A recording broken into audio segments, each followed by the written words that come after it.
ಪದ್ಮಶ್ರೀ ಪುರಸ್ಕೃತ ಸಂಶೋಧಕ ಅನುಮಾನಾಸ್ಪದವಾಗಿ ಸಾವನ್ನಪ್ಪಿರುವಂತಹದ್ದು. ಕೊಳೆತ ಸ್ಥಿತಿಯಲ್ಲಿ ಡಾಕ್ಟರ್ ಸುಬ್ಬಣ್ಣ ಅಯ್ಯಪ್ಪನ್ ಶವ ಈಗ ಪತ್ತೆಯಾಗಿರುವಂತಹದ್ದು. ಶ್ರೀರಂಗಪಟ್ಟಣ ಸಮೀಪದ ಕಾವೇರಿ ನದಿಯಲ್ಲಿ ಶವ ಪತ್ತೆಯಾಗಿರುವಂತಹದ್ದು. ಮೈಸೂರಿನಲ್ಲಿ ಕುಟುಂಬ ಸಮೇತ ವಾಸವಿದ್ದ ಅಯ್ಯಪ್ಪನ್, ಸುಬ್ಬಣ್ಣ ಅಯ್ಯಪ್ಪನ್ ಶಂಕಾಸ್ಪದ ಸಾವಿನ ಬಗ್ಗೆ ತನಿಖೆ ಕೂಡ ಶುರುವಾಗಿರುವಂತಹದ್ದು.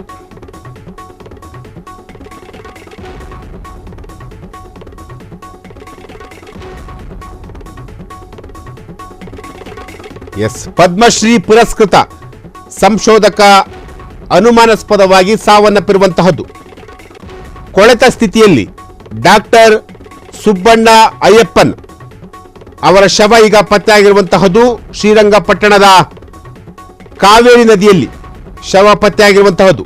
ಮೈಸೂರಿನಲ್ಲಿ ಕುಟುಂಬ ಸಮೇತ ವಾಸವಿದ್ದಂತಹ ಅಯ್ಯಪ್ಪನ್, ಸುಬ್ಬಣ್ಣ ಅಯ್ಯಪ್ಪನ್ ಅವರ ಶಂಕಾಸ್ಪದ ಸಾವಿನ ಬಗ್ಗೆ ಈಗ ತನಿಖೆ ಕೂಡ ಶುರುವಾಗಿರುವಂತಹದ್ದು.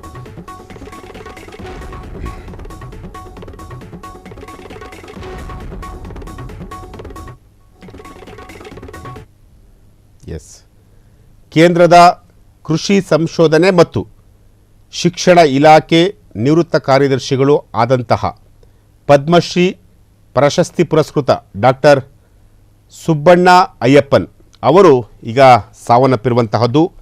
ಮೈಸೂರಿನ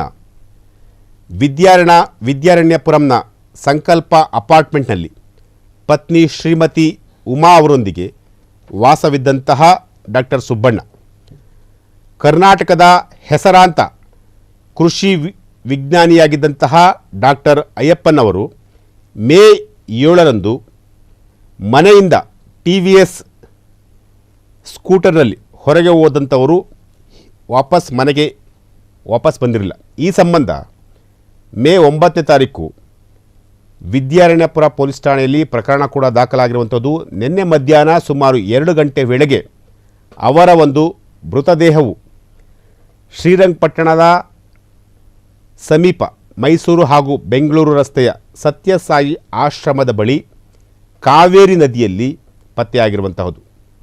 ಹೀಗಂತ ಶ್ರೀರಂಗಪಟ್ಟಣ ಪೊಲೀಸ್ ಇನ್ಸ್ಪೆಕ್ಟರ್ ಪ್ರಕಾಶ್ ಕೂಡ ತಿಳಿಸಿದ್ದಾರೆ. ಪ್ರಕರಣ ದಾಖಲಿಸಿಕೊಂಡಿರುವಂತಹ ಪೊಲೀಸರು ಮಹಜರು ನಡೆಸಿದಾಗ ಮೃತದೇಹ ಪತ್ತೆಯಾದ ಸ್ಥಳದಲ್ಲಿ ಡಾಕ್ಟರ್ ಅಯ್ಯಪ್ಪನ್ ಅವರ ಜುಪಿಟರ್ ದ್ವಿಚಕ್ರ ವಾಹನ ಪತ್ತೆಯಾಗಿದ್ದು, ಮೈಸೂರಿನಿಂದ ಬಂದು ಸತ್ಯಸಾಯಿ ಆಶ್ರಮದ ಬಳಿ ಕಾವೇರಿ ನದಿ ದಡದಲ್ಲಿ ಧ್ಯಾನ ಮಾಡುತ್ತಿರುವಾಗ ಆಯತಪ್ಪಿ ನೀರಿಗೆ ಬಿದ್ದು ಸಾವನ್ನಪ್ಪಿರುವಂತಹ ಒಂದು ಶಂಕೆಯನ್ನು ಈಗ ಪೊಲೀಸರು ವ್ಯಕ್ತಪಡಿಸಿರುವಂತಹದ್ದು. ಈಗಾಗಲೇ ಶ್ರೀರಂಗಪಟ್ಟಣ ಟೌನ್ ಪೊಲೀಸ್ ಠಾಣೆಯಲ್ಲಿ ಈ ಒಂದು ಪ್ರಕರಣಕ್ಕೆ ಸಂಬಂಧಪಟ್ಟಂತೆ ಕೇಸ್ ಕೂಡ ದಾಖಲಾಗಿರುವಂತಹದ್ದು. ಪದ್ಮಶ್ರೀ ಪುರಸ್ಕೃತ ಸಂಶೋಧಕ ಡಾಕ್ಟರ್ ಸುಬ್ಬಣ್ಣ ಅಯ್ಯಪ್ಪನವರ ಒಂದು ಅನುಮಾನಾಸ್ಪದ ಸಾವಿನ ಬಗ್ಗೆ ಈಗ ತನಿಖೆ ಕೂಡ ನಡೀತಾ ಇರುವಂತಹದ್ದು.